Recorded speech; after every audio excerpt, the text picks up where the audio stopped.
Coming up, what is red-faced, assumes their taxes are going up even though they're not, and will be jockeying for airtime on Wednesday. Conservative teabaggers, now with extra Ron Paul. Coming up next. President Obama's big tax-related move since he has been president was to cut taxes for 95% of all Americans, everyone making less than $250,000 a year. But forget that, because I read on the internet and saw on the cable that President Obama is the taxingest taxing taxer in all the taxing history of taxes. In fact, he invented taxation because he's a taxing taxidermist who drives a taxi. He even vacations in Texas. And so conservatives will gather across the country the day that taxes are due this week to protest President Obama and taxes, even though he cut taxes. They are calling the protests tea parties, as you may have heard. They have been warming up to the idea by mailing tea bags to Washington. They're going to try and send tea bags to D.C. D.C. Teabag the White House. Teabag the fools in D.C. Teabag the fools in D.C. Yeah. Because it remains unclear what they are really protesting, and because it's clear that they don't know why they shouldn't refer to it as teabagging, the outstanding question about this April 15th day of amorphous outrage is whether it is a genuine grassroots movement. Some folks have noted that corporate lobbyists and Rupert Murdoch's media empire have a lot to do with organizing and promoting these protests. Among them, New York Times columnist and Nobel Prize winner Paul Krugman, who writes, quote, "The tea parties don't represent a spontaneous outpouring of public sentiment. They're astroturf, fake grassroots events manufactured by the usual suspects. In particular, a key role is being played by Freedom Works, an organization run by Richard Armey, the former House Majority Leader, and supported by the usual group of right-wing billionaires.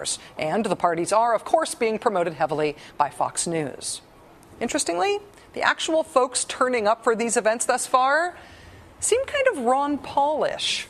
Folks at protests arguing against the legitimacy of the Federal Reserve, folks arguing for a return to the gold standard. I feel like I'm back outside the Republican primary debates with the exuberant Ron Paul supporters showing up all the other Republican candidates. Remember how the Ron Paul campaign raised $6 million in one day in a drive that coincided with the anniversary of the Boston Tea Party? Ron Paul supporters never called that fundraiser a teabagging, perhaps because they knew how to use UrbanDictionary.com. But as the country tries to figure out if the teabaggings this week are the place to look for the future of the Republican Party, is it also possible that the Ron Paul revolution of 2008 was also a window on that future? Joining us now is Air America's national correspondent and Daily Beast contributor, Anna Marie Cox. Anna Marie, thanks for joining us. Thank you, Rachel. Is there some Ron Paul revolution in the teabagging, do you think? Well, there is a lot of love in teabagging. You have to say that. And that was my favorite thing about the Ron Paul revolution. It had love in it, literally in the logo. It's funny. They really did come up with the concept of the Tea Party. In 2007, actually, is when they started referring to some of their events as tea parties. It is curious, though, as you point out, they do not use the verb teabag.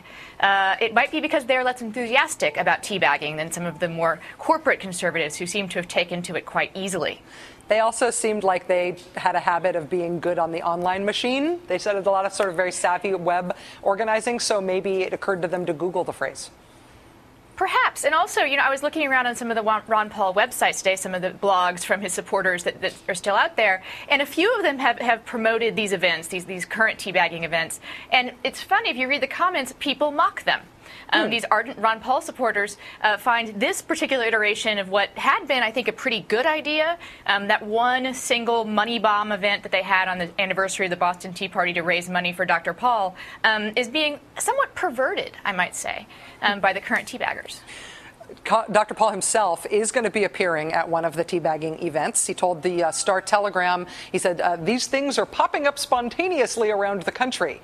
I noticed even during the presidential campaign, that he would sort of disavowed the movement around himself, even when it was so obviously about him. He never quite said, I don't know who these people are, but he always sort of seemed like that. Is it possible we're seeing the same dynamic? I think so. I'm not sure if Dr. Paul is as good on the internet as perhaps his followers are. And he also may not know how to use Urban Dictionary. But also, I want to point out that some of the Ron Paul people that are going to these rallies, and Dr. Paul himself, I think, do genuinely believe in whatever wacky idea is being supported here. I mean, it's hard to say what the idea is. As you pointed out, it's sort of amorphous outrage.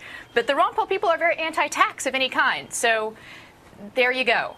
That's a connection. Their justification for being there. That's all I can say. Do you think that the Obama administration, like Robert Gibbs and the press office, will talk about and promote the teabagging folks the way they have picked on some other conservative causes and figures like Rush Limbaugh?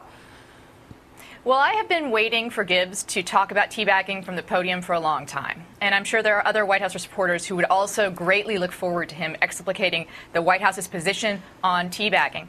However, I don't think that's going to happen, partially because I think they also know how to use UrbanDictionary.com. I think that's fair to say.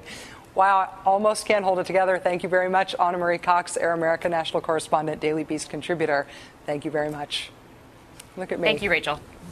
I've never sneezed on the air, but now I have officially blushed twice. All right, coming up on